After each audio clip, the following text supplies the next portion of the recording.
Operation സിന്ദൂറുമായി ബന്ധപ്പെട്ട ഇന്ത്യയുടെ തിരിച്ചടിയുടെ ഭയം ഇപ്പോഴും പാകിസ്ഥാനെ വിട്ടുമാറിയിട്ടില്ലെന്നാണ് തോന്നുന്നത്. അതിൻ്റെ ചില പ്രസ്താവനകൾ അവർ നിരന്തരം പറയുകയാണ്. ഏറ്റവും അവസാനം മസൂദ് അസറുമായി ബന്ധപ്പെട്ടാണ്. അവിടുത്തെ പ്രതിപക്ഷത്തെ പ്രമുഖ മുഖമായ ബിലാവൽ ഭൂട്ടോ പറയുകയാണ്, അസർ എവിടെ ഉണ്ടെന്ന് ഇന്ത്യ പറയുകയാണെങ്കിൽ പിടികൂടാം, ഇപ്പോൾ എന്തായാലും പാകിസ്ഥാനില്ല, അഫ്ഗാനിസ്ഥാനിൽ ഉണ്ടെന്ന് തോന്നുന്നു എന്നാണ്. അതെന്തായിരിക്കും ഇങ്ങനെ പറയാൻ കാരണം?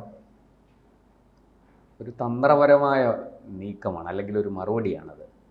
ഈ UN അടക്കം ആഗോള ഭീകരനായിട്ട് പ്രഖ്യാപിച്ചിട്ടുള്ള ഒരാളാണ് മസൂദ് അസർ. നമുക്കറിയാം, അയാളെ ഭാരതം പിടികൂടി ജയിലിൽ അടച്ചിരിക്കുകയായിരുന്നു.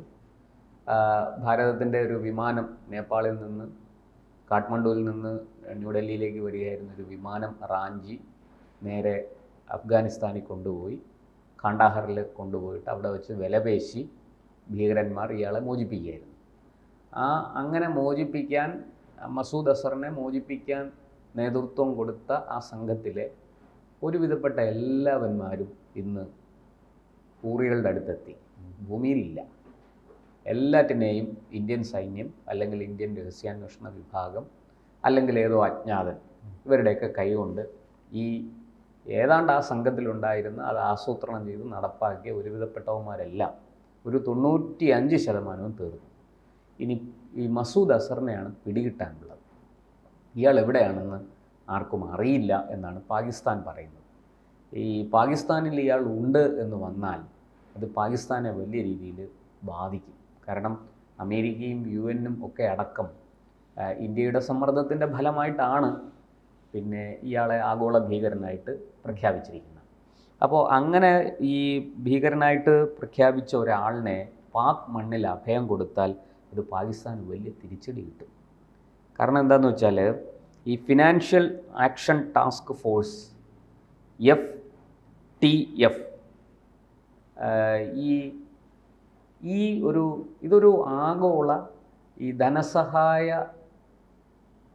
ലഭ്യതയ്ക്ക് ഇവരുടെ ഒരു NOC ആവശ്യമാണ്, ഈ ഫിനാൻഷ്യൽ ആക്ഷൻ ടാസ്ക് ഫോഴ്സിൻ്റെ.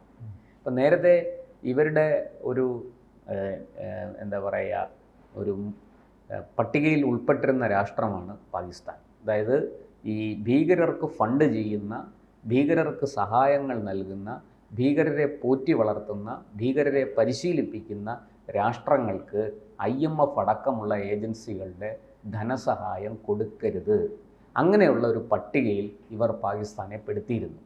ഈ അടുത്ത കാലത്താണ്, അതായത് എനിക്കൊന്ന് 2024 മറ്റോ ആണ് പാകിസ്ഥാന് അതിൽ നിന്ന് ഒരു വിടുതൽ കൊടുത്തത്, ആ പട്ടികയ്ക്ക് പുറത്തേക്ക് പാകിസ്ഥാനെ മാറ്റിയത്.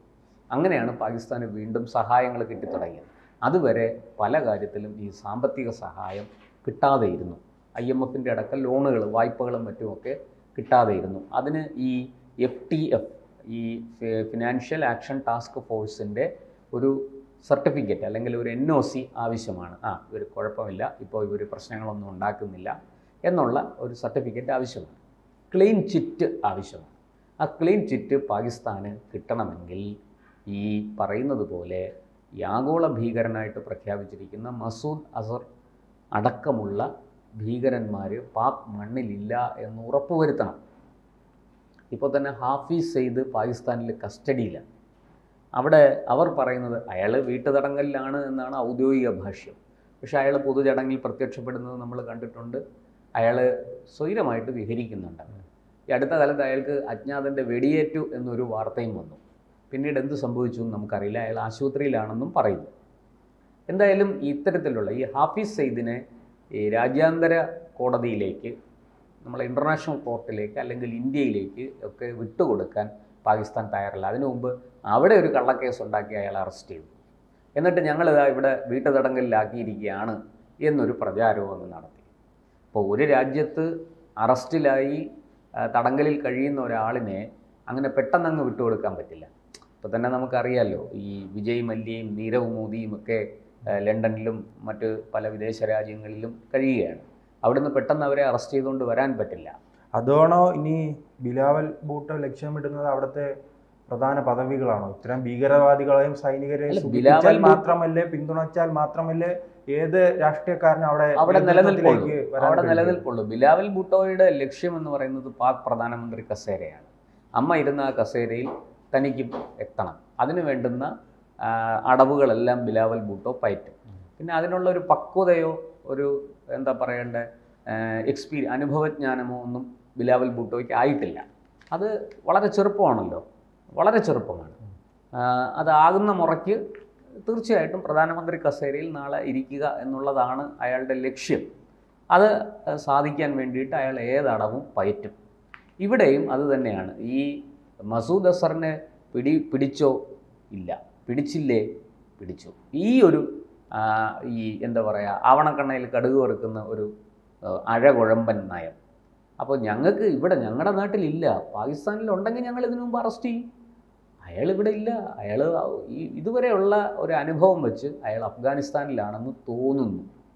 ഇത് ഈ പറഞ്ഞതുപോലെ ഒരു അന്താരാഷ്ട്ര ശ്രദ്ധ ആകർഷിക്കാനും, ഞങ്ങൾ വളരെ എന്താ പറയുക സംശുദ്ധരാണ്, ഞങ്ങൾ ഈ പറഞ്ഞ കുഴപ്പങ്ങൾക്കൊന്നും പോയിട്ടില്ല, ഇവിടെ ഏതെങ്കിലും ഒരു ഭീകരപ്രവൃത്തി ചെയ്യുന്നയാൾ ഇവിടെ ഉണ്ടെങ്കിൽ ഞങ്ങൾ അറസ്റ്റ് ചെയ്തിരിക്കും, നിയമ നടപടി സ്വീകരിച്ചിരിക്കും എന്ന് ഇപ്പോൾ തന്നെ ഈ ബിലാവൽ ഭൂട്ടോ ഓപ്പറേഷൻ സിന്ദൂറുമായി ബന്ധപ്പെട്ട് ഇന്ത്യക്കെതിരായ പാക് നിലപാടുകൾ വിശദീകരിക്കാനായിട്ട് അമേരിക്കയിലേക്ക് പോയ UN-ലേക്ക് പോയ സംഘത്തിലെ അംഗമാണ് ഇദ്ദേഹം. അതൊക്കെ നമുക്കറിയാം അവിടെ പോയിട്ട് എന്ത് സംഭവിച്ചു എന്നും ഈ ബിലാവൽ ഭൂട്ടോ നാണം കെട്ടതും ഒക്കെ നമ്മൾ കണ്ടതാണ്. അപ്പോൾ ബിലാവൽ ഭൂട്ടോയെ സംബന്ധിച്ച് ഇപ്പോൾ മസൂദ് അസർ പാകിസ്ഥാനിലുണ്ട് എന്ന് സമ്മതിച്ചാൽ അത് വലിയ നയതന്ത്ര തോൽവിയാണ്. കാരണം എന്തുകൊണ്ട് ഇയാൾക്കെതിരെ നടപടിയെടുക്കുന്നില്ല എന്ന് ചോദ്യം വരും. UN അടക്കം ഇങ്ങനെ പ്രഖ്യാപിച്ചിരിക്കുകയല്ലേ ആഗോള ഭീകരനായിട്ട്.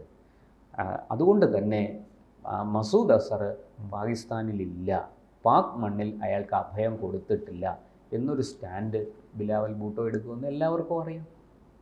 നമുക്കറിയാവുന്ന മറ്റൊരു കാര്യം, ഈ മസൂദ് അസറിൻ്റെ 2 സഹോദരിമാരും 2 അളിയന്മാരും അടക്കം 10-ലധികം ബന്ധുക്കൾ കൊല്ലപ്പെട്ടു. അത് ഇന്ത്യയുടെ ആക്രമണത്തിൽ, മിസൈൽ ആക്രമണത്തിലാണ്. ഈ പിന്നെ അതിർത്തിയോടടുത്ത് പാകിസ്ഥാനിൽ അല്ല, ആ സമയം തന്നെ അദ്ദേഹത്തിൻ്റെ പല പ്രസ്താവനകൾ പുറത്തു വന്നിട്ടുണ്ടല്ലോ. എൻ്റെ ജീവിതത്തിലെ ഏറ്റവും വലിയ നഷ്ടമാണെന്ന് പറയുന്ന രീതിയിൽ ഇത് ഇന്ത്യക്ക് വലിയ തിരിച്ചടി ലഭിക്കും. പക്ഷെ ആ സമയങ്ങളിൽ അദ്ദേഹം കൃത്യമായി തന്നെ പാകിസ്ഥാനിലുണ്ടായിരുന്നല്ലോ. അല്ല, അത് പാകിസ്ഥാനിൽ ഉണ്ടായിരുന്നു എന്നുള്ളതിന് തെളിവൊന്നുമില്ല. കാരണം ഇവരുടെയൊക്കെ ഈ ശവസംസ്കാരം നടന്നല്ലോ, അതിനുള്ളിൽ പോലും അയാൾ പങ്കെടുത്തതിൻ്റെ ഒരു ദൃശ്യങ്ങളും പുറത്തു വന്നിട്ടില്ല. അത് പാകിസ്ഥാൻ വളരെ രഹസ്യമായിട്ട് ആസൂത്രണം ചെയ്ത് നടപ്പാക്കിയിട്ടുണ്ടാവും. അയാൾ വന്ന് കണ്ടിട്ടുണ്ടാവും, പക്ഷെ ഒരു വിധത്തിലും അയാളുടെ ചിത്രങ്ങളോ അയാൾ പങ്കെടുക്കുന്നതിൻ്റെ വീഡിയോയോ പുറത്തു വന്നിട്ടില്ല. അപ്പോൾ അതുകൊണ്ട് തന്നെ പാകിസ്ഥാന് മറ്റുള്ളവരുടെ മുന്നിൽ കൈ കഴുകാം. ഇത് ഇവിടെ ഉണ്ടെങ്കിൽ വന്നേനല്ലോ അയാൾ. പാകിസ്ഥാനിലുണ്ടെങ്കിൽ അയാൾ എത്തുമായിരുന്നല്ലോ. എന്തായാലും അയാൾ പാകിസ്ഥാനിലില്ല. നമുക്കറിയാം വളരെ വ്യക്തമായിട്ട്, അതിർത്തിയോട് ചേർന്ന് പാകിസ്ഥാൻ ചെല്ലും ചെലവും കൊടുത്ത് നിലനിർത്തുന്ന ഭീകര പരിശീലന കേന്ദ്രങ്ങളിൽ ഏതോ ഒന്നിൽ മസൂദ് അസർ ഉണ്ട് എന്നുള്ള കാര്യം എല്ലാവർക്കും അറിയാം. പക്ഷേ വളരെ തന്ത്രപരമായിട്ട് അയാളെ ISI ഒളിപ്പിച്ചിരിക്കുകയാണ്. പാക് ചാരസംഘടനയും ISIയും പാക് സൈന്യവും ചേർന്ന് അയാളെ ഒളിപ്പിച്ചിരിക്കുകയാണ്. അതുകൊണ്ട് തന്നെ അയാളെ അത്ര പെട്ടെന്നൊന്നും പകൽ വെളിച്ചത്തിൽ നമുക്ക് കാണാൻ സാധിക്കില്ല. ആ ധൈര്യമാണ് ബിലാവൽ ഭൂട്ടോയെ കൊണ്ട് ഇത്തരം കാര്യങ്ങൾ പറയിക്കുന്നത്. അയാൾ ഇവിടെ ഇല്ല. അയാൾ, എനിക്ക് തോന്നുന്നു, അയാൾ മുൻ അനുഭവം വെച്ച് അയാൾ അഫ്ഗാനിസ്ഥാനിലുണ്ടാകാൻ സാധ്യതയുണ്ട്. അഫ്ഗാൻ കേന്ദ്രമാക്കിയാണ് അയാൾ പ്രവർത്തിക്കുന്നത്. അല്ല, ഈ ബിൻ ലാദൻ ഉൾപ്പെടെ അഭയം നൽകിയത് പാകിസ്ഥാനാണ്. അതെ, അബാട്ടാബാദിനേക്കാൾ അവരെ ശിഷ്യന്മാരെ എന്തായാലും ഉറപ്പായി പാകിസ്ഥാൻ സംരക്ഷിക്കും. അതെ, അബാട്ടാബാദിലാണ് ഒസാമ ബിൻ ലാദൻ ഒളിച്ചു താമസിച്ചിരുന്നത്. അത് അമേരിക്ക വന്ന് അടിച്ചു കഴിഞ്ഞാണ് ഞങ്ങൾ അറിഞ്ഞത് എന്നാണ് പാകിസ്ഥാൻ പറയുന്നത്. അത് വെറുതെയാണ്. അവിടെ പാകിസ്ഥാൻ ഒളിപ്പിച്ച് താമസിപ്പിച്ചിരുന്നു. അമേരിക്കയുടെ സമ്മർദ്ദം ശക്തമായപ്പോൾ പാകിസ്ഥാൻ തന്നെ അയാളെ ഒറ്റുകൊടുത്തു എന്നുള്ളതാണ്. ഇപ്പോൾ നമുക്കറിയാം, ഇറാന് വലിയ പ്രോത്സാഹനവും ഇറാൻ്റെ എന്താ പറയുക കെട്ടിപ്പിടിക്കുകയും ഒക്കെ ചെയ്യുന്ന, ഇറാനെ കെട്ടിപ്പിടിക്കുകയും അയത്തുള്ള അലി ഖമനേയിയെ കെട്ടിപ്പിടിക്കുകയൊക്കെ ചെയ്ത അസിം മുനീർ അമേരിക്കയിൽ പോയി ട്രംപ് ഒരു വിരുന്ന് കൊടുത്തപ്പോൾ പ്ലേറ്റ് മുഴുവനും മാറ്റി ഇറാനെതിരായിട്ട് ഇറാൻ്റെ സകല രഹസ്യങ്ങളും അമേരിക്കയ്ക്ക് കൈമാറി. എന്ന് മാത്രമല്ല, പാകിസ്ഥാൻ മണ്ണിൽ ഇറാനെ ആക്രമിക്കാനുള്ള എയർബേസുകൾക്ക്, അമേരിക്കൻ എയർബേസുകൾക്ക് സാഹചര്യം ഒരുക്കി കൊടുത്തു, താവളം ഒരുക്കി കൊടുത്തു. ഇതൊക്കെ നമ്മൾ കണ്ടതാണ്. അതുകൊണ്ട് പാകിസ്ഥാൻ എന്ന് പറയുന്ന രാഷ്ട്രത്തിൻ്റെ വാക്കുകൾ, അത് ഏത് നേതാവ് പറഞ്ഞാലും, ബിലാവൽ ഭൂട്ടോ പറഞ്ഞാലും ഷഹബാസ് ഷെറീഫ് പറഞ്ഞാലും നവാസ് ഷെരീഫ് പറഞ്ഞാലും ഇമ്രാൻഖാൻ പറഞ്ഞാലും അതിനൊന്നും വലിയ പ്രാധാന്യമുണ്ട് എന്ന് എനിക്ക് തോന്നുന്നില്ല. അതിന് അർഹിക്കുന്ന വിലയും കിട്ടില്ല. ഇവർ നാക്കെടുത്താൽ കള്ളമേ പറയുള്ളൂ, നുണയേ പറയുള്ളൂ എന്ന് ലോകം ഇതിനകം മനസ്സിലാക്കി കഴിഞ്ഞു. അതുകൊണ്ട് തന്നെ മസൂദ് അസറിൻ്റെ കാര്യത്തിലും ഈ ബിലാവൽ ഭൂട്ടോയുടെ ഈ വായ്ത്താരി ആരും വിശ്വസിക്കാൻ പോകുന്നില്ല.